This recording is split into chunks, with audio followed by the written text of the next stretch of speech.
Late Médico de Familia, aquí estamos. Esto es un programa en el cual tratamos de medirle el pulso a la noticia.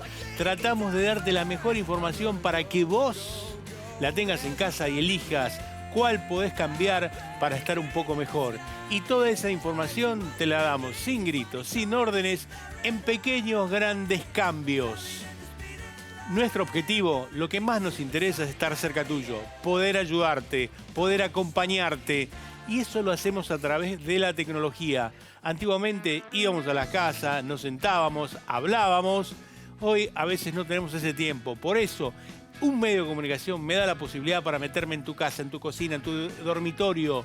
Estés donde estés.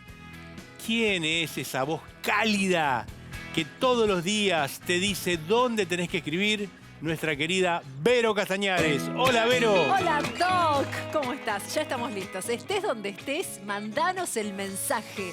@médicofamiliac9. Con ese usuario nos encontramos en todas las redes sociales, en Twitter, en Facebook, en Instagram. Mirá las historias, no te las pierdas. Hay un código QR que aparece en la pantalla y también hay un WhatsApp.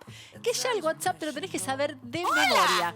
Mandás hola al 115-638-6961 y ahí empezás a tener una comunicación más fluida con el 9. No te lo pierdas.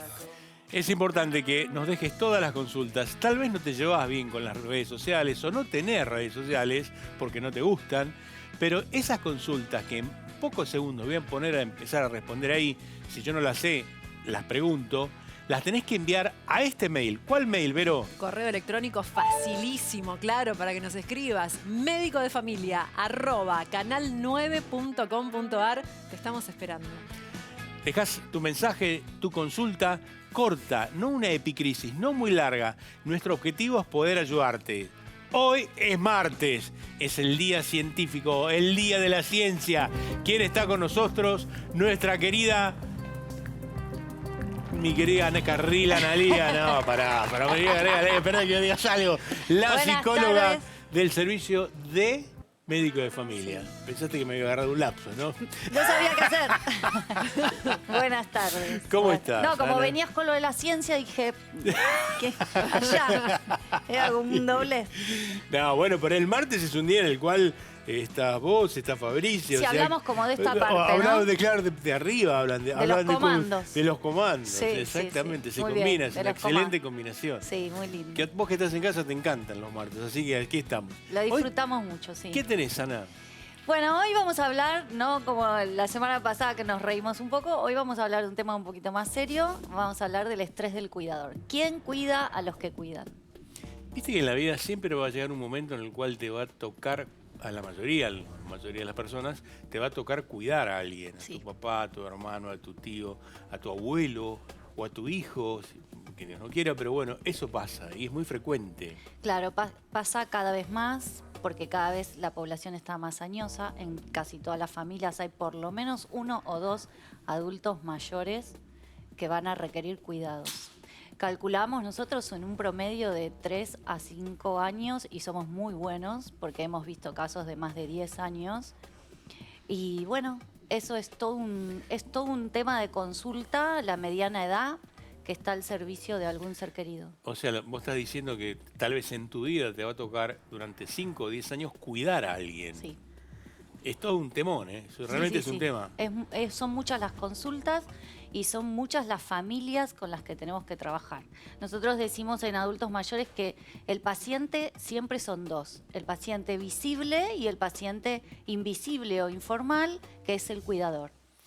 Yo creo que es un acto de amor y hay que tomarlo de esa manera Sí. también. O sea, hay que tomarlo con una, no como un drama, sino con una sonrisa y de ver de qué manera nosotros te podemos ayudar con lo que te va a decir Ana, y verlo como un acto de amor a un ser querido, ¿no? Nosotros somos, yo creo siempre que la familia es la contención, siempre es la que tiene que estar, por eso esto es médico de familia, y si es un acto de amor, más todavía. El amor es, como siempre, la mejor herramienta para atravesarlo, para sostenerlo, para salir bien parados de ahí, resilientes.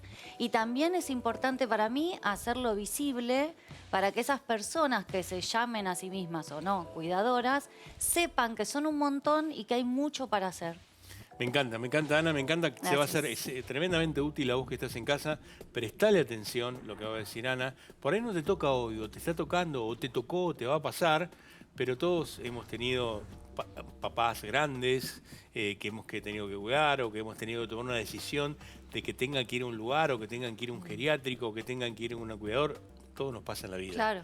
Porque Sí, las es así. decisiones. Temón. Tal cual. Y señores, con ustedes, el mejor comunicador científico de la República Argentina.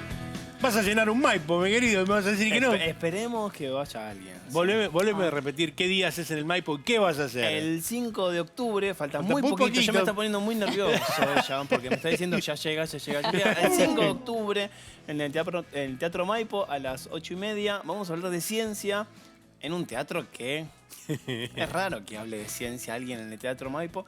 Y la gran consigna es cómo, en el mejor momento de la humanidad, en temáticas científicas y tecnológicas, empiezan a aflorar cuestiones de negaciones al cambio climático, de cuestiones que tienen que ver con la política, que dicen que la ciencia no sirve.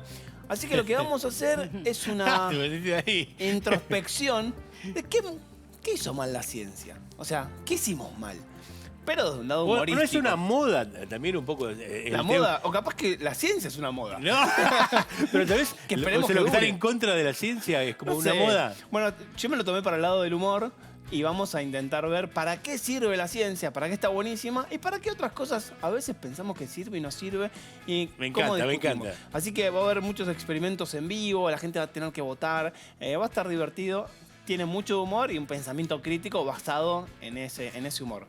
Pero te vas a ir con algo adentro del teatro, que Obviamente, eso es importante, mucho ¿no? conocimiento científico y entender la importancia no solamente del pensamiento científico, sino de algo vital para la sociedad, que es el pensamiento crítico. Vos estás en cualquier lugar, vení a ver a nuestro amigo Fabricio Ballarini al Teatro Maipo. Hoy en redes sociales, en Instagram, si me siguen, Fabricio Ballarini o no, pueden participar por muchos sorteos de entradas. Las vamos a sortear ahora en un ratito más, así que tienen que poner un comentario con quién irían y hacemos un sorteo en 2 horas, así que... No te lo se puedes pueden perder. copar. @Fabricio Ballarini, ahí lo buscás, ahí te ganás la entrada y lo vas a ver. Exacto. Pero, ¿a qué viniste acá, Fabricio? Voy a A ver. hablar de un tema que a mí me vuelve loco y voy a intentar llevar un poco de información bastante moderna sobre una idea que está muy arraigada en la sociedad. Y básicamente es que se pensaba que los cerebros de los varones y de las mujeres eran distintos. Y que de ahí se explican cuestiones de que el hombre está más relacionado con lo agresivo o con lo lúdico y las mujeres están más vinculadas con el charlar. Así que vamos a romper... Por favor. Bueno, está Pará, muy, pará, todo esto pará. es muy estandarizado esa cuestión.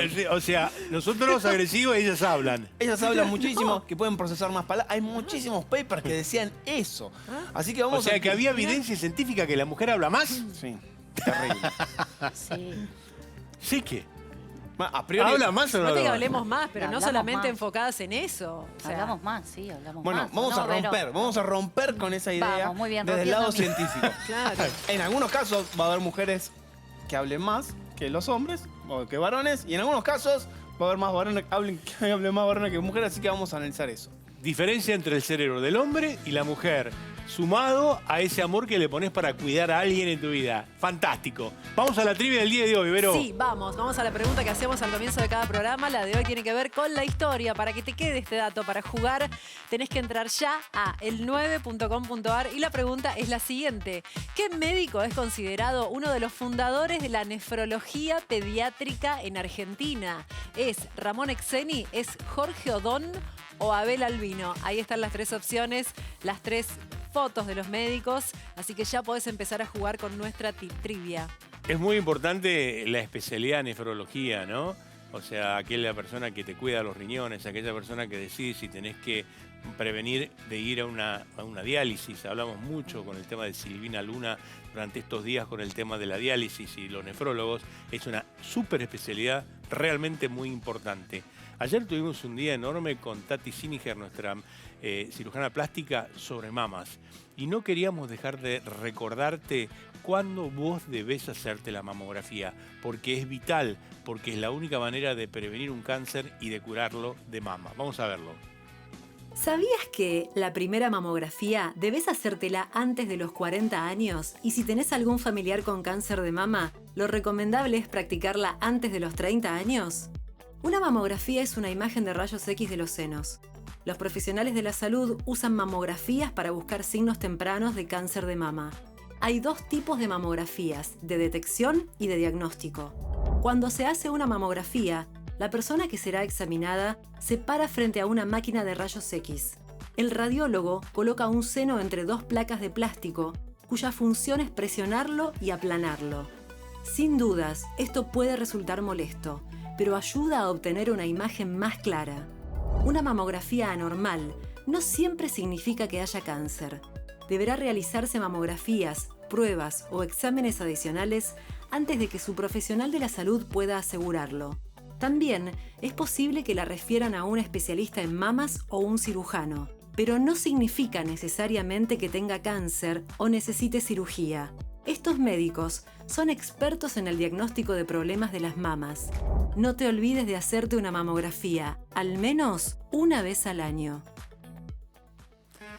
Quiero que entres a tu agenda y busques cuándo fue la última vez que te hiciste la mamografía y si estás a tiempo y si estás ya en fecha, marca una fecha. Agárrala en tu calendario, marca y llama para hacértela.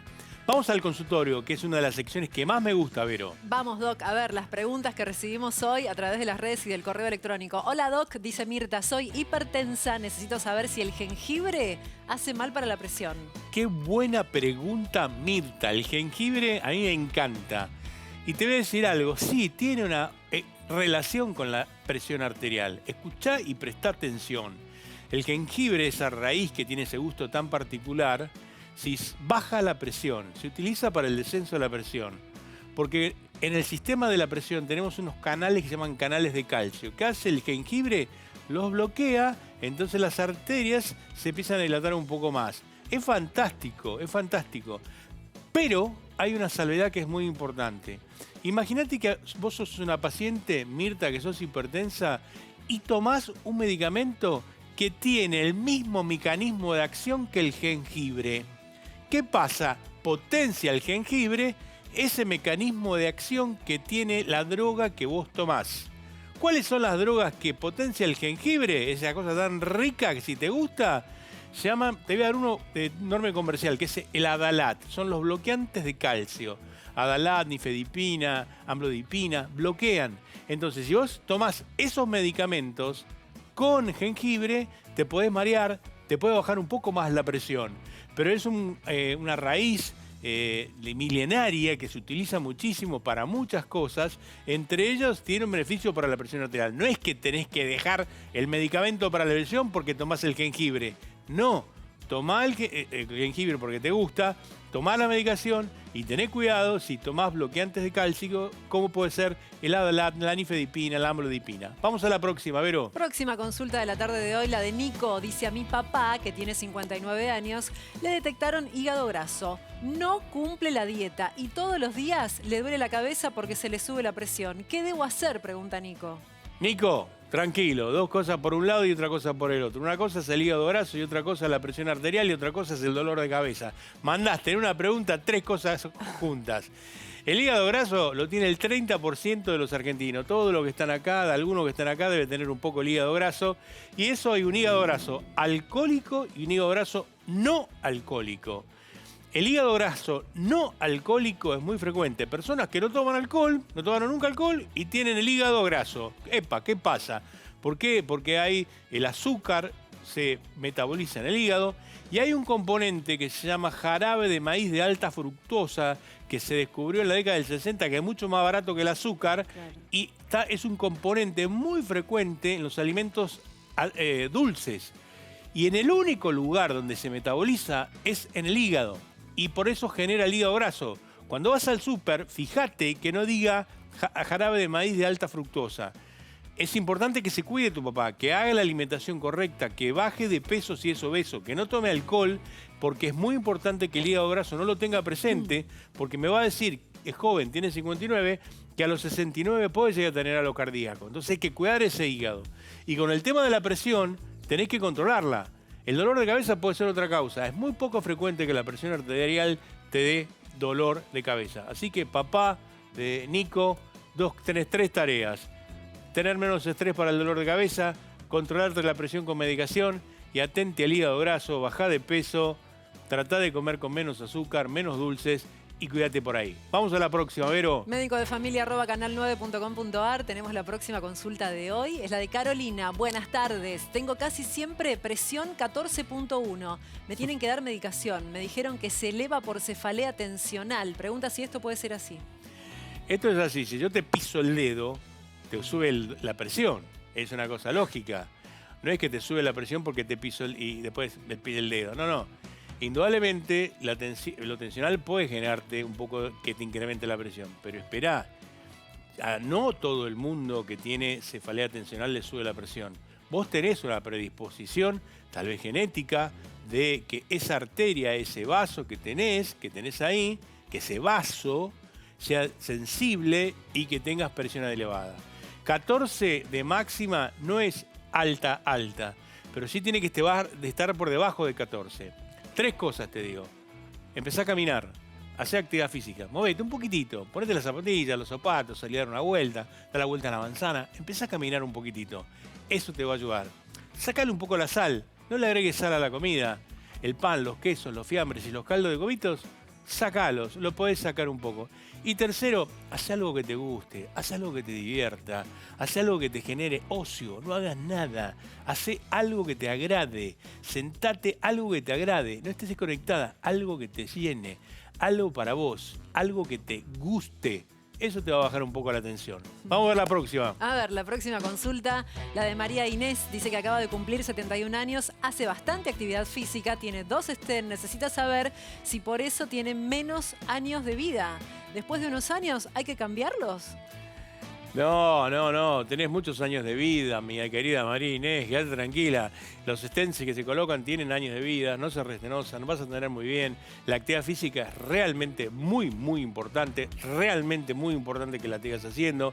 Así que tenés años de vida, quédate tranquila, toma toda la medicación que te den. Yo tengo pacientes de 10, 15, un montón de años con stent que andan caminando por la calle, no tienen ningún problema, hacen actividad física como haces vos. Sí, cuídate un poco más de cómo te cuidabas antes de tener los stents. Mirá lo que te digo, ¿eh? Cuídate mejor que cómo te cuidabas antes de tener los stents. Esa es la fórmula. Después de la pausa, tenemos un programón. Viene Analía Carril a darnos amor para cuidar a nuestros seres queridos. Y aparece nuestro queridísimo Fabricio Ballarini, primero, para decirle que el cerebro de la mujer... No sé si es igual o diferente al hombre, la verdad no entendí un pomo. Vamos a ver qué me dice él después del corte.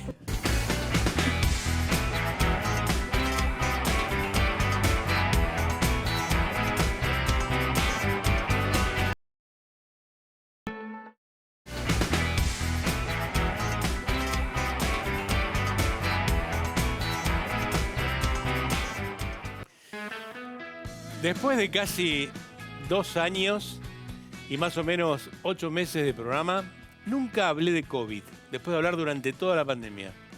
Pero hoy realmente tengo que decir algo porque veo cada vez mayor cantidad de casos con COVID. Pero es diferente a lo que pasaba antes. Tranquilo, tranquila, no es lo mismo que pasaba antes. Estamos mejor, mucho mejor. Y te voy a mostrar ahora cuáles son los síntomas actuales que tenés que tener presente que antes no los tenía. Ahora es muy difícil distinguirlo. Me venís a ver a mí, ¿cuántos resfriados hay en tu familia? ¿Cuántos tienen alergia en tu familia? Entonces es muy difícil distinguir una cosa. Y la única manera que puedo saber si tenés COVID es con testeo. Te tengo que testear.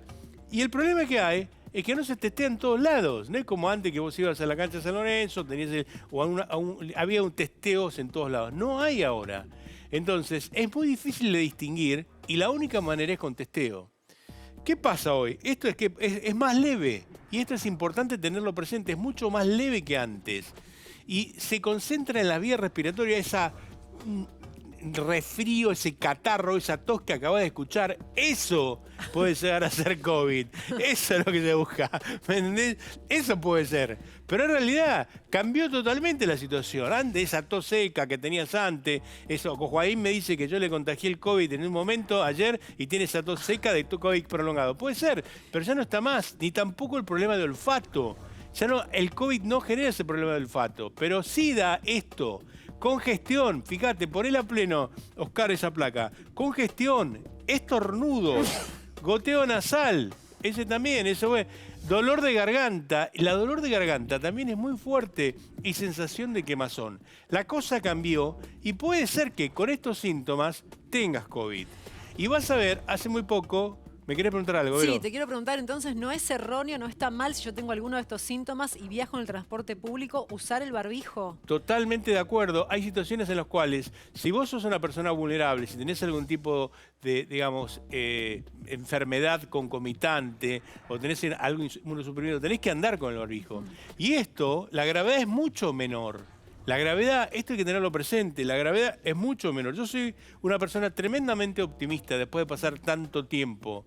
Y los testeos en el hospital público solamente se lo van a hacer aquellos que tienen algo priorizado, un grupo priorizado. O sea, personas que son mayores, personas que... Si vos vivís con tu abuela y bueno, y tenés una gripe y tu abuela está enferma y tiene una enfermedad inmunosuprimida o se operó recién, bueno, tenés que testearte para saberlo porque en ella sí puede ser. La cosa cambió muchísimo. Ha cambiado muchísimo. Y esto es por el ingreso de una nueva cepa, pero quiero que estemos tranquilos, pero sí que aquellas personas vulnerables tengan presente. También me surgió este tema porque hay algo que se vio muy importante, que es que el COVID ha despertado la presencia de diabetes tipo 1. Es muy loco esto lo que estoy diciendo. Salieron muchos artículos esta semana en el cual mostraron que el COVID impactó sobre los páncreas de los chiquitos y genera diabetes tipo 1 en mayor prevalencia. Es realmente increíble, ¿no? Y eso es importante lo que tengan. ¿Quién se tiene que vacunar? ¿Quiénes son los internados hoy? Los que tienen comorbilidades. Aquellas personas que tienen factores de riesgo y los que están arriba de 70 años. Y te voy a hacer un pequeño video porque por ahí vos te quedaste con algún síntoma de COVID prolongado. Hablé tanto tiempo de este tema, casi 8 meses completos de esto, o más, 1 año y medio, que lo vuelvo a repetir y es como un poco volver al remember ese, al revival de ese momento, del 2020. Pero fíjate si no te quedó alguno de estos síntomas de COVID prolongado. Cualquier persona puede llegar a tener complicaciones a largo plazo a causa del virus, lo que también conocemos como COVID prolongado o COVID persistente. Los síntomas persistentes de COVID pueden durar semanas o meses y llegar a afectar casi todas las partes de tu cuerpo y causar todo tipo de problemas de salud. Pero la mejor manera de protegerte contra el virus es mantenerte al día con tus vacunas y dosis de refuerzo contra el COVID-19. Eso es importante lo que acabamos de ver, porque si vos te vacunás, la probabilidad de tener COVID prolongado es mucho mayor. Hoy ya antivacunas hay muy pocas, lo que son aquellas indecisos en la vacunación. Primero te voy a decir, ¿quién tiene que hisoparse? ¿Todos nos tenemos que hisopar? No, hoy no nos tenemos que hisopar todos, ahí lo tenés. Personas que tienen factores de riesgos, esos deben hisoparse. Factores de riesgo y que necesitan oxígeno, ahí deben hisoparse. Si vos sos un inmunosuprimido, tenés HIV, tuviste una enfermedad importante, bueno, ahí tenés que hisoparte. Porque eso puede ser que necesites un tratamiento especial. Y ahora, ¿quién debe vacunarse? Y esto voy con esto. ¿Quién debe vacunarse? Oscar, ponele a pleno esa placa. 50 años o mayores con riesgo, 6 meses de la última dosis deben vacunarse. Esa es la indicación del Ministerio de Salud de la República Argentina. Hoy la vacuna es bivalente, que te cubre una cepa de Omicron como la cepa antigua, la de Wuhan. Esos deben vacunarse. Vas, te vacunás, es gratuita, no tenés que pagar. Mayores de 50 años con riesgo. 50 años o menos, si vos tenés menos de 50 años y te diste la última vacuna hace 6 meses, pero estás operado, vos tenés un problema oncológico o hematológico, o sos una persona hiperobesa, o has tenido el tipo de enfermedad, bueno, esa persona debe vacunarse. Y los menores de 50 años, una aplicación anual. El resto, cada 6 meses. ¿Esto va a cambiar? Va a cambiar. El avance tecnológico que se ha hecho con las vacunas ARN es extraordinario, no nos damos cuenta nosotros. Es una cosa increíble. Y hoy por hoy, viste que salió una cepa nueva, un virus nuevo en la India, que no sé, que cerraron en la India. Muy probablemente se consiga una vacuna ARN e inmediatamente vuelvan a tener la probabilidad de poder sacar la pandemia. ¿Me preguntás a mí si va a haber otra pandemia? Yo te digo que prácticamente no va a haber otra pandemia. Creo que no va a haber por ahora. No soy de los que dicen que va a haber, porque la tecnología ha crecido en forma enorme. Si te quedó alguna duda, las placas, quién debe vacunarse, quién no debe vacunarse, la vas a encontrar en la página de Canal 9. O si no, me preguntas en mi Instagram. Vero. Keto Diet de Natural Life es el complemento ideal para tu dieta, ya que permite incorporar parte de los nutrientes indispensables para tu alimentación diaria. Natural Andrés, anda a lo seguro. Zona Libre te presenta Zona Libre. Guardaespaldas, que no sé para qué los trajo. Pero me Muy planteó bien. una duda increíble. Que el cerebro del hombre y la mujer, no sé si son iguales o no son iguales. Y para mí son iguales, pero no sé qué dijiste al principio. Vamos a plantearnos una idea bastante lógica, ¿sí? Pensar que algunas características son distintas dependiendo de los géneros, ¿sí? De hecho, la cultura se construyó en base a suponer que el varón iba a cazar, ¿sí? Y la mujer esperaba que el varón case, que le traiga la comida, iba a cocinar y criar a los hijos, ¿sí? Eso hace poco se rompió Muy y se poco. descubrió, En la hace historia muy de la poco, humanidad, poco. se rompió esa idea que tenía que ver con los cazadores varones, porque se descubrió que había un montón de cazadoras que eran mujeres. O sea, y que la caza no era un patrimonio solamente de los varones, sino que iban a cazar varones y mujeres. En esa construcción hay que entender que la ciencia las hacen personas. Personas de carne y hueso, con sesgos, en contextos culturales diversos, ¿sí?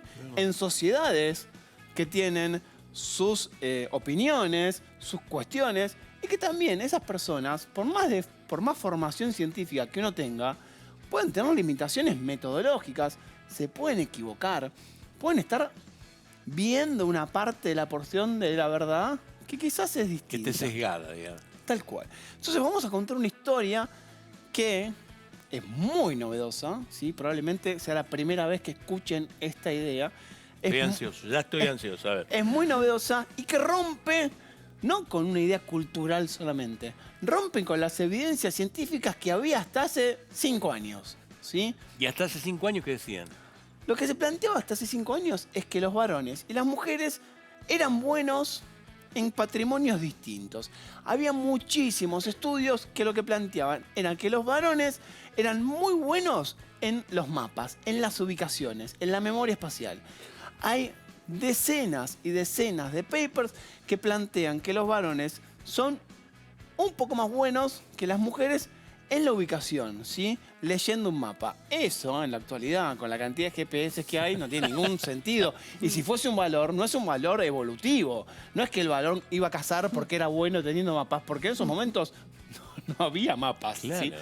Pero bueno, hay muchos estudios O relacionados. sea, que el hombre tenía más facilidad para ver un mapa que la mujer, que leer un mapa. Digamos. Entonces, eso se relacionaba porque sabemos específicamente cuál es la región en el cerebro que domina esta actividad. No, no puede ser. Vos me Sabemos. estás diciendo que vos sabés en qué parte de mi coco se activa cuando estoy viendo un mapa. Sí, eso lo sabemos. Sabemos que se activa cuando tomo agua, cuando veo un mapa, cuando uso palabras, cuando me estoy comiendo una mandarina. Eso se sabe. En la actualidad hay un mapeo total de todas las regiones del cerebro. Por lo cual empezó a ser fácil estudiar si realmente se activaba, gracias por el centro, Doc, se activaba esa actividad específicamente a nivel cerebral en relación a las actividades. Otra de las cosas que eran patrimonio no de los varones, sino de las mujeres, y hay una cantidad de bibliografía gigantesca, eran los contextos que tienen que ver con las palabras, ¿sí? O sea, se decía que las mujeres usaban más palabras, no solamente en cantidad de palabras totales, sino en variedad de palabras. Entonces decían, tomaban muchas mujeres que charlaban mucho tiempo con otras mujeres y había gente registrando todas las palabras que usaban. Agarraban a varones, Vos hacían el mismo agarrabas a experimento. mi vieja con mi tía y escribías 3 libros. Bueno, pero eso estaba acompañado por una cuestión cultural que se pensaba que las mujeres hablaban más que los varones. En grupos chiquititos, ese experimento daba. Y si uno busca en la bibliografía científica, hay muchos papers que plantean eso, ¿sí? En esos momentos, cuando se publicaban estos resultados, no había la tecnología suficiente para medir qué región del cerebro se activaba. Hasta hace muy poquitito, 5 o 6 años, lo que se planteó fue un gran error que había cometido esta comunidad científica. Y el error es tan simple que hasta me da vergüenza decir, mirá en lo que se equivocaron, ¿sí? Básicamente lo que planteaban es, imaginemos que le medimos la actividad, le medimos la región del cerebro que procesa una determinada actividad a este varón, ¿sí? Entonces, agarramos la parte del cerebro, lo metemos en un resonador y medimos cuánto mide la región que procesa esta información. Entonces hacemos el mismo experimento con las mujeres, ¿sí? No sacaban el cerebro de ninguna mujer, sino metían las personas en un resonador, que eran mujeres, y les medían la actividad en esa región. ¿Qué concluían? Que el tamaño del cerebro del varón, procesando el mapa, era mayor que el tamaño del cerebro de una mujer. Y eso se publicó en revistas de muchísimo prestigio. Era machista. Muy. ¿Cuál era el error? El error, que es muy simple, era que nunca lo habían hecho en relación al peso y al tamaño de los individuos. Básicamente, él tiene esa región más grande porque obviamente tiene el cerebro más grande, porque es más alto y pesa más. Entonces cuando dividieron y dijeron, bueno, tiene la región más alta, pero si lo dividimos por la altura del peso, da igual que la mujer, toda la estructura de pensamiento... Bueno, ahí había un sesgo machista tremendo. Terrible. Machista tremendo. Y el peso. Ahora vas a pesar el cerebro. ¿Y qué vas a hacer? No voy a pesar el cerebro, pero tiene que ver con el peso de las personas. O sea, pesaron a las personas y simplemente eso destruyó. Y ahí te das cuenta la influencia de las ideas y el sesgo que tienen las personas que investigan. Vos sabés que en la cardiología pasa exactamente lo mismo. Se investigó tremendamente a los hombres y no a las mujeres. Y se estudió y se medicó más al hombre que a la mujer. Y se le puso más estén al hombre que a la mujer. Y en la época del 2000, en la República Argentina, cada vez que hay una crisis en la Argentina, se estudiaban diferente. Es increíble lo que pasó con la mujer, ¿eh? Hay otra cuestión que es aún más terrible, que tiene que ver con los experimentos previos a los medicamentos, ¿sí? Esto no tiene que ver con los cerebros, pero voy a dar un ejemplo para que nos demos cuenta el sesgo machista que había en la ciencia y que sigue habiendo. ¿Qué hay? ¿Sí? Básicamente los estudios en animales se hacen en roedores, ¿sí? Básicamente en ratas. Perdón la tos. Ahí me dijiste lo de la tos y me empezó a agarrar tos. Claro. Me decís el síntoma y a mí me agarra. Es hipocondríaco total. Bueno, básicamente lo que estudiaban eran roedores. ¿Qué sucedía en roedores? Los roedores machos y las roedores hembras se comportan de manera distinta. Es un lío estudiar a las hembras de las ratas porque tienen ciclos menstruales muy rápidos. Entonces, para hacer metodológicamente los experimentos más rápido, estudiaban a los varones y descartaban a las hembras. ratas. Entonces, todos los resultados farmacológicos que tenemos están hechos en ratas varones. Por lo cual, hay un montón de farmacología que tiene estudios previos hechos en machos, no en hembras. Terrible. Sí. ¿Querés ir a la placa para mostrarte algo? Pará, si podés. Te vamos a dejar tomar. Entonces, ¿qué diferencia? Yo te digo, no existe diferencia entre el ser hombre y la mujer. Es una cosa absolutamente clara. Ni en inteligencia, ni en determinación, ni en nada. Ni en ninguna función. Pero, ¿cómo es el cerebro? No te lo estoy preguntando, lo estoy afirmando. Lo estamos afirmando, pero, digo, si no existe un cerebro masculino y un cerebro femenino, ¿cómo es el cerebro? O sea, ¿es una mezcla de los dos? ¿Hay partecitas que somos buenos en unas cosas y malos en otras? Así que vamos a contarte... Vamos a ver qué me vas a... Hoy no me vas a hacer jugar a nada. Te lo te vas a poner a jugar a te nada. descanso, porque Me sabía que descansa. estabas... Pues los juegos tuyos son geniales, ¿eh? Bueno, una de las cuestiones, vamos a mostrar la primera placa, ¿sí? Esto era, por defecto, lo que uno podía observar en suponer que los varones tenían ciertas habilidades. Una que hizo que, por ejemplo, la matemática y la ingeniería esté recontra hipercargado de varones y no de mujeres, es suponer que los varones son mejores para los números que las mujeres. Los varones no somos mejores para los números que las mujeres, queda Son claro. iguales. Son iguales. Y por el contrario, que las mujeres son mejores para las cuestiones creativas que los varones. Tampoco las mujeres son más creativas que los hombres, vamos bien. Exacto. Segunda diapositiva, ahí vemos un montón de cosas que están asociadas a la característica masculina y la característica femenina. Se suponía, por la cultura, que las mujeres son más es tremenda. consumidoras, que hablan muchísimo más. O sea, todos los Tremenda esa prejuicios. placa. Tremenda. Esta placa sí trabaja. Pero esto lo La verdad, buscamos. mucho. ¿Cómo la ves esa placa? No, Bien. muchísimo. Menos mal que estamos derribando todo esto. ¿no? Estamos derribando No, no. todo esto, ¿sí? Sí. Sí, imagínate, ¿qué le pusieron? Plata, terrible. un Sí. taco, el supermercado, una Claro, compra. las compras, la moda, los La- chicos, claro. Todo- Terrible, ¿sí? Todo frívolo, digamos. Mira. ¿viste? Estas imágenes Cosita. componen las notas que se hacían sobre los cerebros de las mujeres y de los varones. O sea, esto está tomado de cuando ilustraban las publicaciones que hablamos ahí, decían, el cerebro de las mujeres es distinto al de los varones. Y te mostraban imágenes como esta, terrible todo, ¿sí? Vamos a lo siguiente. Dentro de esas publicaciones, este es un trabajo de una revista muy prestigiosa, se llama PNAS, del año 2013. Esto es bastante reciente. Lo que planteaban estas investigaciones es que para justificar que las mujeres usaban más palabras que los varones, midieron la conectividad entre los hemisferios, ¿sí? Si los hemisferios se comunicaban de un hemisferio izquierdo al derecho o entre hemisferios. Hicieron todas las mediciones, entonces decías, claro, es obvio, las mujeres hablan muchísimo más porque tienen Tienen más. intercomunicación entre los hemisferios. Y los varones son mucho más hábiles con los números porque conectan los dos hemisferios. O sea, imagínate el sesgo, lo fuerte que es, que vas a buscar evidencias para confirmar tu sesgo, lo que se llama en psicología cognitiva sesgo de confirmación. Vas a buscar información sobre eso. Pero ¿qué sabemos en la actualidad? Primero que estos papers estaban mal, Muy mal. ¿sí? Papers en buenas revistas, muy buenas revistas. Siguiente diapositiva. Rompen esta idea de el cerebro masculino y el cerebro femenino con esta temática. Tenemos un cerebro en mosaico.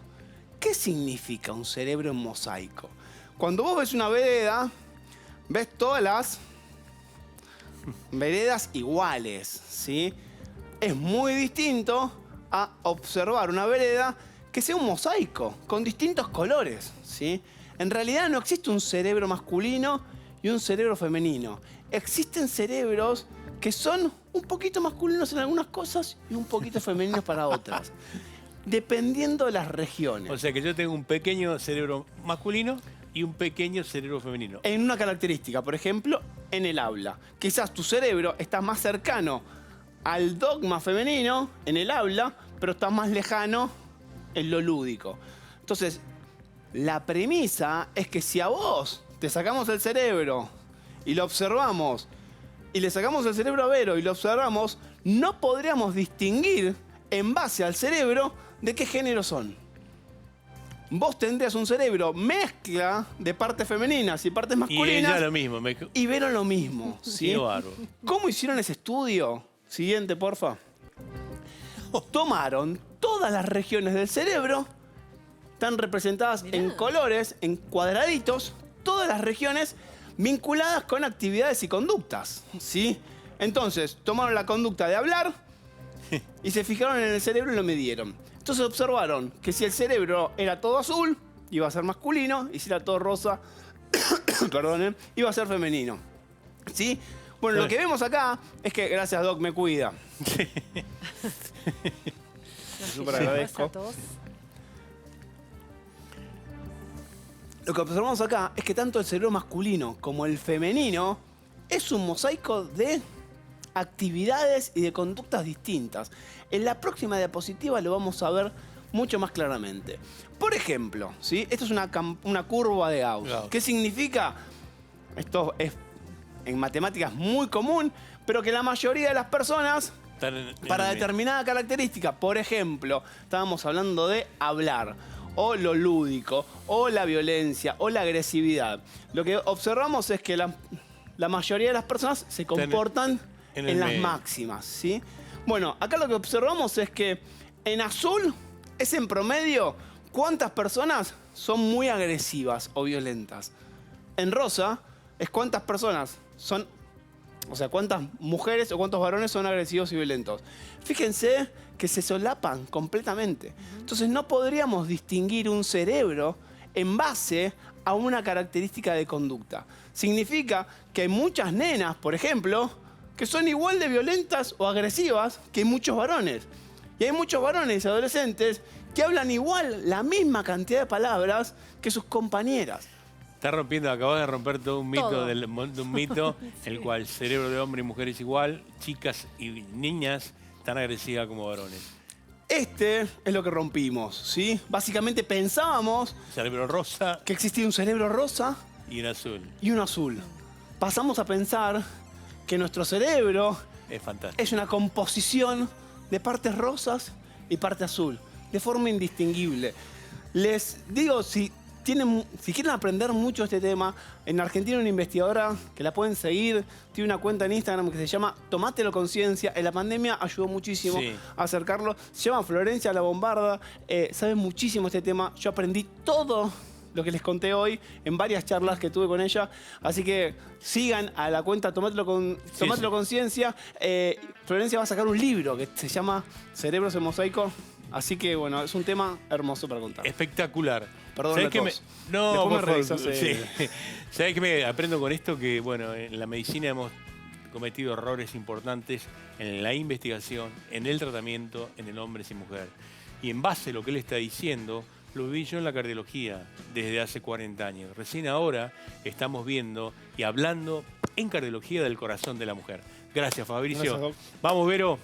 ¿Sufrís de afta, llagas o te molestan las heridas de los brackets? Tené a mano Oralzone Max. Su fórmula mejorada con acción anestésica y antibiótica local alivia al máximo las lesiones de tu boca y además no mancha. Oralzone Max, especialmente formulado con 500 miligramos de... Queridos, tal vez que no es familia tuya para cuidarlo, ¿no? Lo que es quién cuida al cuidador. Y esa persona que cuida, a veces un poco la abandonamos.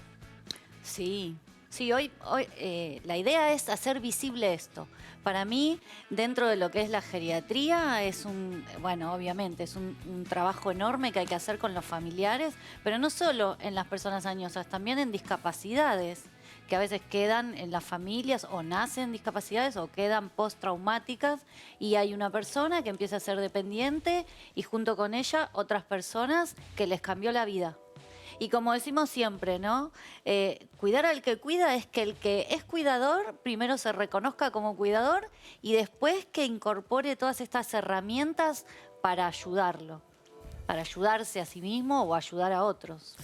Te invito a que veamos testimonios. Vos podés ser un testimonio también. Oh, sí. Vamos a ver, pero no te quiero preguntar nada de ello. Vamos a ver testimonios de personas que cuidan, que son cuidadores y que tal vez no son tan jóvenes. Me escucha esto porque realmente es muy impactante. Es difícil, es pesado. Es pesado porque hay momentos que uno dice, pero ¿cómo puede ser que no entiendan? Y uno se tiene que contener porque dice, no, si ella no te entiende. No lo queríamos internar. Teníamos 2 personas, pero no estábamos capacitados. Hoy terminó internado. Está internado acá cerca y está regio. Hace 2 años mi hija tuvo una hemorragia gastrointestinal que le debilitó el cerebro y actualmente tiene los síntomas de un Alzheimer. Las cosas nuevas no se las recuerda, las viejas sí, todas, hasta de muy chiquita, y provoca cansancio a lo largo del día. Porque para todo depende de mí, me llama y ayúdame en esto, ayúdame en lo otro, se da cuenta de sus limitaciones. Por empezar, a grosso modo, te puedo decir que trabajo más ahora que antes. ¿Viste? Ahora hago todas las cosas, las tareas de la casa. Por ejemplo, en el día de hoy, para venir acá, nos levantamos, la ayudé a bañar, a hacer el desayuno. Después, estando en casa, hago las compras, las comidas, pongo lavarropa. A veces me decía, ¿a qué venís si no te conoce? Pero yo sí lo conozco a él. Y yo siento necesidad hasta que Dios lo lleve, si no me lleva a mí antes, de estar con él. Vos le tocas la mano, lo acaricias y él te sigue con los ojitos. No sé cómo se llama el proceso de su cerebro. Ni los mismos médicos saben, es un misterio. Y es un misterio realmente, lo que dice la señora es real, ¿no? Es un misterio, pero cuando ponemos el foco sobre el lazo cariñoso, no hace falta saber tantas cosas, sino más bien hacer el trabajo que hay que hacer y de la mejor manera posible.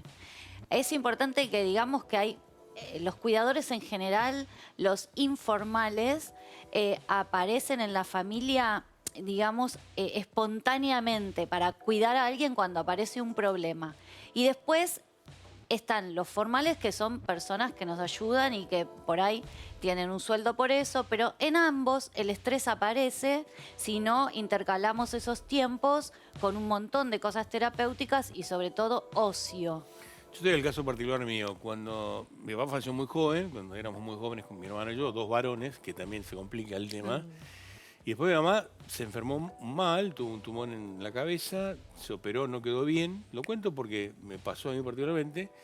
Y después los 2 varones no la podíamos cuidar y no sabíamos cómo cuidarla. Era un lío, era, digamos, y una preocupación y una angustia en lo individual, porque no sabías si estaba bien lo que estabas haciendo, si estaba bien cómo había que cambiarle el pañal, si estaba bien si la dejábamos en casa, si estaba bien si la poníamos en un geriátrico. Es muy complejo. Lo cuento y me da congoja, pero me da nostalgia, pero es así. Bueno, es un tema complejo, pero no por eso, digamos, menos importante de abordar, porque se supone que nosotros trabajamos para justamente ayudar y dar herramientas a las personas, tanto si pueden consultar como si no pueden consultar. Ser cuidador es un trabajo que en general se da en mujeres, no sabemos por qué, porque los cerebros acaban de decir que son iguales, pero las familias parece que no. Son más las mujeres cuidadoras que los hombres en general, las que nos encontramos en los consultorios, más las que acusan este estrés, pero hay una serie de síntomas que tienen que ver con el estrés del cuidador, que ahora lo vamos a decir.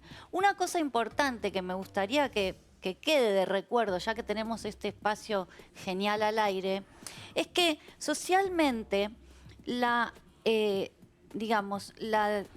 tercera edad, por llamarlo de alguna manera, o la familia con un adulto mayor no tiene a nivel nacional la contención que tienen otras situaciones como la discapacidad o la niñez. Un ejemplo rápido que a mí me gusta decirle en las clases o a los colegas o a las familias que se sienten muy mal porque no lo pueden hacer bien y no saben a quién preguntar. No hay lugares donde se asesore bien a la familia. Vos tenés un hijo y sabés que va a tener guardería, colegio, taekwondo, y que vos vas a poder seguir trabajando. Cuando alguno de tus padres o esposo o esposa se enferma, vos no sabés cómo vas a seguir adelante con tu vida. No tengo instituciones donde poner a esas personas, porque quizás la discapacidad sea mínima, leve, se vaya incrementando y socialmente no tengo ayuda hasta que está muy deteriorado o deteriorada y la puedo internar. Qué bueno lo que decís. No tengo hospitales de día, no tengo gente que me cubra el cuidador mediodía. Tengo que dejar de trabajar. Una de las cosas más terribles que sufren los cuidadores es que por más que estén en el mejor momento de su carrera, de su trabajo, de su maternidad, lo que sea, cuando hay un enfermo, se para la agenda personal. No tenemos te cambia la vida un día no para tenemos el tiempo. A eso le llamamos despersonalización, porque cuando vos venías con una vida, al hijo lo programás, decís, bueno, esto es bueno un momento, ahora voy a tener un bebé, entonces dejo el consultorio, voy al hospital. Cuando alguno de tus padres o tu marido se enferma, vos tenías un plan. Y lo que va a pasar ahora es que ese plan lo vas a detener y te tenés que destinar a otra persona. Y socialmente no tengo instituciones que me apoyen. No hay soporte, no hay contención. No, o sea, sé que alguna gente me va a decir que hay algunos lugares que los hemos buscado y vamos en busca de esos lugares, como hospitales de día y cuidadoras que cubran la obra social, pero no es lo que vemos en la mayoría de los casos. Todo eso es muy engorroso para dejar a un padre, una madre, un adulto mayor en un hospital de día. No tiene que tener ninguna discapacidad, por ejemplo, motriz. Tienen que estar casi bien. También los costos, ¿no? Si vos querés poner algo en un geriátrico, los costos son muy altos. Es altísimo. En lo que es la dependencia de la tercera edad tiene mucho que ver cómo fue el trabajo de la persona, es decir, qué obra social tiene, con qué recursos va a llegar. Y la mayoría de las familias no tienen la posibilidad de hacer esto de forma particular. Me gustaría decir los síntomas del cuidador porque es un trabajo digamos que no tiene límite. Trajimos un videíto. Vamos a verlo. El primero de ellos, que son relatos que realmente es increíble, y testimonios que cuentan un poco cómo es esto de... Vos lo sabés, si tuviste que cuidar a alguien, vos lo sabés. ¿Ser cuidador es un trabajo a tiempo completo sin remuneración?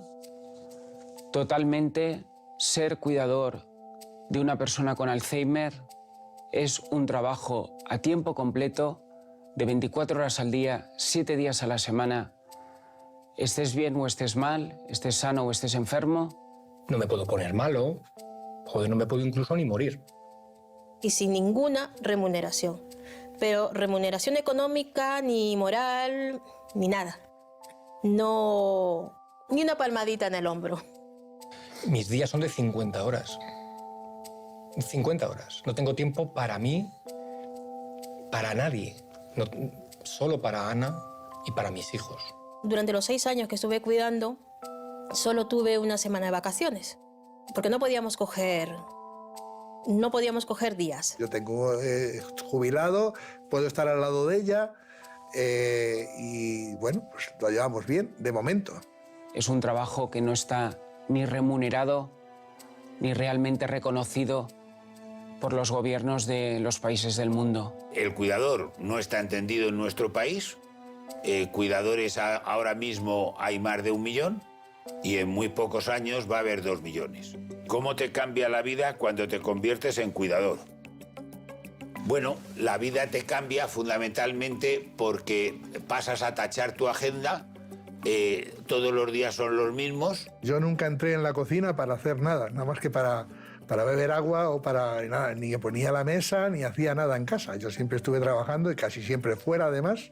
Tenía una agencia de comunicación audiovisual y a los pocos meses del primer incidente, de esa señal de alerta, primera señal de alerta de mi madre, tuve que dejarlo todo para ocuparme de ella. Que dice algo de que no te podés ni morir. No. No es te verdad. podés ni morir, porque te morís o nada. Exacto, eso es terrible. Vamos a ayudar.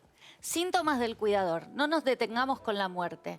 Vamos a ayudar. Si estás agotado, si tenés trastornos del sueño, por mucho, por poco, si te agarraron todas las citis, no sé, todo lo que sea inflamatorio, cistitis, colitis, neuritis, si estás irritable, si perdiste la paciencia con tu familiar enfermo, ojo, porque mucha gente siente culpable porque no lo quieren ni ver y es re normal. Está dentro de lo que llamamos el estrés del cuidador, el hastío, el cansancio. Si no podés disfrutar de las cosas que antes disfrutabas, ni aunque acomodaste todo y te fuiste a bailar y no la pasas bien, si tenés esta despersonalización de que tu agenda ya no sabés, te levantás mañana y cómo la vas a ordenar, y si te quedaste solo, porque la gente cuando vos empezás a contar tu situación se va. Sí, es verdad. Entonces dice, no, este tema es un bajón. ¿No? No, es verdad, Y si incluso la pasa misma eso, familia. la Muchas veces familia. la familia, ¿no? Exacto, pero una de las Sí. cosas más tristes que vemos es que el cuidador arranca con toda la euforia de ponerle toda la garra y después los demás se van como deslizando pueden. hacia lugares oscuros y viene Hermanos, siempre primos, viene sí. siempre el mismo hijo a la consulta. Es terrible. Y llamamos a los otros hijos y no vienen. Entonces, si te pasa todo esto, tenés que juntarte con más cuidadores. Le tenés que decir al médico de tu familiar enfermo que necesitas ayuda. Es tu momento, porque si no cuidamos al que cuida, el paciente pierde su calidad de vida también. Dice algo, uno se fastidia con el paciente. Llega un momento que se fastidia y te da bronca y dice, me está quitando... Enojo, pérdida de paciencia, me da bronca. Sí, es muy difícil. Te- Pero lo tenemos catalogado dentro de los síntomas normales, no para enroscarse con la culpa. Es normal. Es normal que no puedas responder a alguien que te pregunta en una mañana 33 veces qué día es hoy. Un ejemplo, ¿no? Sí, O ¿verdad? que depende de vos para todo, todo, todo, todo. Es normal. Así que nada, es una patología, se llama el estrés del cuidador. Nace del amor por el lazo a un ser querido. No importa si te acompañan o te dejan solo, sola. Tampoco podés descansar, que eso es verdad. No tenés No. tiempo para descansar porque... sí. Descansar con mucha ayuda si lograste una estructura que digamos, se ocupa de la persona que está con dificultades y vos te tomás ese día. ¿Se puede? Hay que organizarse muy bien. Pero no a la culpa, no al maltrato personal, porque siento todas estas cosas y no quiero ni ver al enfermo. Ya sea tu hijo, tu esposa, tu esposo o tus padres. Es parte de lo que es este tránsito por ser cuidador. Me hiciste acordar una paciente que tengo que tiene su marido con un problema oncológico de mucho tiempo, 5 o 6 años, y que ella se siente que perdió su vida y tiene esa ambivalencia, que por un lado quiere que se muera y por otro lado le da una bronca terrible pensar que está pensando que quiere que se muera su marido. Es muy común también el deseo de que la cosa se termine para algún lado, de alguna manera. Es también parte de este dramón que es cuidar. Yo insisto, si las naciones empezaran a pensar que esta longevidad tiene que ir acompañada de acciones políticas y sociales, los cuidadores no estarían haciendo este ajuste. Pero me imagino en Japón, o sea, las ciudades que tienen mucha super primer mundo lo deben estar evaluando, porque en realidad cada vez vamos a tener que cuidar a más gente mayor. En España hay un programa donde el familiar que deja de trabajar para cuidar a algún otro familiar tiene como un subsidio. Sí. Se tendría que hacer. Vamos a hacer el botiquín, ¿te Vamos parece? al botiquín. Vamos a cuidar al cuidador. tiempo. Hoy tenés tiempo para hacer el botiquín. No Bueno. mucho, pero tenés tiempo. Rápido lo digo. No, tranquilo. Esto es buscar redes de cuidadores. ¿Por qué quiere decir con eso? Porque siempre en la vida cuando tenemos un dramón y nos empezamos a sentir solos porque la gente no nos quiere escuchar o le pega el bajón o no te quiere acompañar en ese drama, lo importante es encontrar pares. Pares, como cuando hacemos grupos de duelo, grupos de ciertos traumas, buscar grupos o lugares donde la gente arme redes de cuidadores. ¿Por qué? Porque escuchar la experiencia de otro cuidador, escuchar que le pasa lo mismo que a vos, sentir que ahí tu palabra es bien recibida, te va a dar un montón de bienestar y sobre todo de calma frente a esas culpas. Vos dijiste algo interesante, la familia se va abriendo, se va separando, se queda uno solo, se la banca uno La dos. familia se va a dispersar. La familia entra en un conflicto muy grande también, ¿no? Es como que entra en una mutación muy grande, depende del personaje que esté enfermo y hay que darle mucho tiempo. Pero en el medio los cuidadores se cansan. Entonces necesitamos trabajar con ese cansancio. Vamos a esto es fundamental. Algo que es un clásico que vemos en el consultorio siempre. El paciente con demencia o lo que sea, con el chequeo mucho mejor que el cuidador. El cuidador se le levantó todo. La presión. Se le detonó todo a los 50, 60 años y la madre / padre, 80, 90, espléndido. Demente y espléndido. Eso es verdad, lo que está diciendo, yo lo he visto muchas veces. Llega el abuelo, no entiende nada y está perfecto, todos los parámetros del laboratorio y perfecto, y el que cuida está hipertenso, cansado, depresivo, con dolor de pecho, eso lo es. Por eso, hacete tu tiempo y no te dejes abandones. estar con tu salud. Exacto. No te abandones, que es importante. Dentro de lo que puedas, no te abandones. Esto es un temón, ¿eh? ¿A quién le pedís y delegás? ¿A quién le lee esta placa? Porque es verdad, ¿no? Sí, es pedir y delegar a lo que sea. Si me preguntan a mí, si yo tengo que hablar como le hablara a un paciente cuidador, diría a lo que encuentres. A la médica de cabecera, al médico especialista, al hospital, a tu familia, a tus vecinos.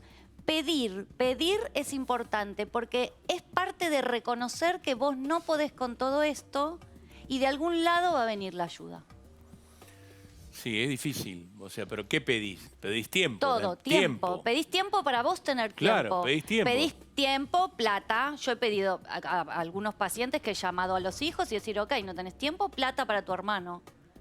Plata, tiempo, cobertura, compra de remedios, trámites bancarios, lo que sea que puedas delegar viene bien. Sí, porque también no Recetas que se encargue. Son muchísimas las áreas que hay que cubrir. Entonces, todo lo que se pueda pedir, se pide. Qué importante lo que estás diciendo, porque es verdad, por ahí la persona no puede salir a comprar, todo de las compras de la comida, todo. Encargarse de los débitos, las transferencias, todo. Hay que hacer todo con una persona grande que ya no puede hacer cosas. La lista es interminable de cosas que yo cuando llamo a la familia empiezo, bueno, vos esto, vos esto, vos esto, vos esto, vos esto. Sí, te dan bola. Y no vienen más. Eso sí. Otra más. Esto qué. Bien, para gestionar la ansiedad y tus emociones y todo lo que vas a sentir cuando seas cuidador, si te toca 1, 2, 5, 10 años, Lo mejor es lo que venimos trabajando acá, que es como el autocuidado. Lo mejor que yo puedo recomendar es lo que digo acá todas las semanas. Conectá con el humor, conectá con los pares, buscar redes de apoyo. También conectate con lo que pasa en otros países, porque es difícil pedir lo que no conocemos. O sea, pedirle a un gobierno o a las instituciones lo que no sabemos cómo se puede instrumentar. Y hay países que ya lo hicieron, entonces copiarnos de los que ya lo hicieron. Y no idealizar la vejez, ¿no? Saber que esta longevidad lleva todo un movimiento estructural que hay que acompañar. Y si podés, siempre bailate algo, cantá algo, sé feliz el rato que puedas en tu descanso y tu ocio porque te resetea el estrés. Es verdad, es verdad. Indudablemente me parece una columna extraordinaria y me parece que a todos nos va a pasar, a todos nos ha pasado. Y un poco aprender un poco de esto y decir que esto tiene solución y que por ahí llegás un momento de decir, esto estás agobiada porque también te agobia la situación. Y yo lo veo mucho. Lo veo ahora, me acuerdo de Eugenio, lo veo mucho, lo veo diariamente en el consultorio, que hay gente que está muy agobiada. Y esta es la última, querido, a ver. Para mí es como lo más importante entender que cuidar tiene que ver con aliviar. No vamos a cambiar la situación, ni vamos a curar al paciente. Y si hay algún final, es la muerte, que es igual de terrible. Y lo mejor que podemos hacer es aceptar que ese alivio, aunque sea mínimo a nuestro ser querido, tiene todo que ver con el amor. Y tiene que ver con lo mejor que podemos dar. Y hasta ahí llegamos.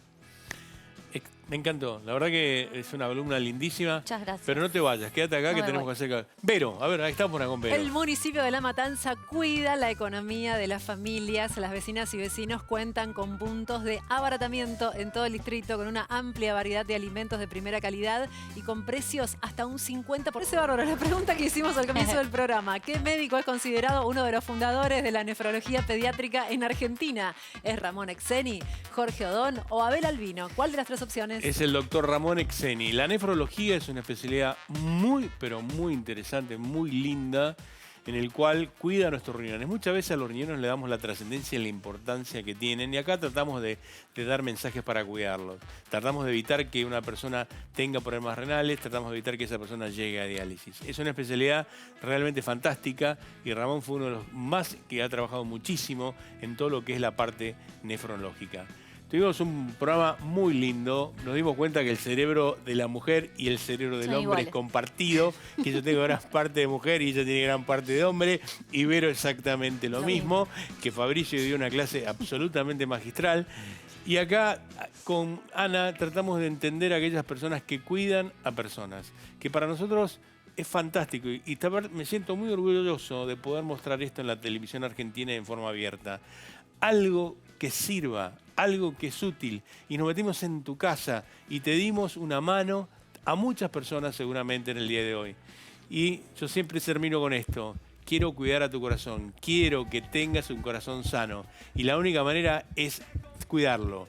De una manera sencilla, con pequeños grandes cambios. Nos vemos mañana. Muchísimas gracias por estar ahí. Mil gracias. Divino, divino.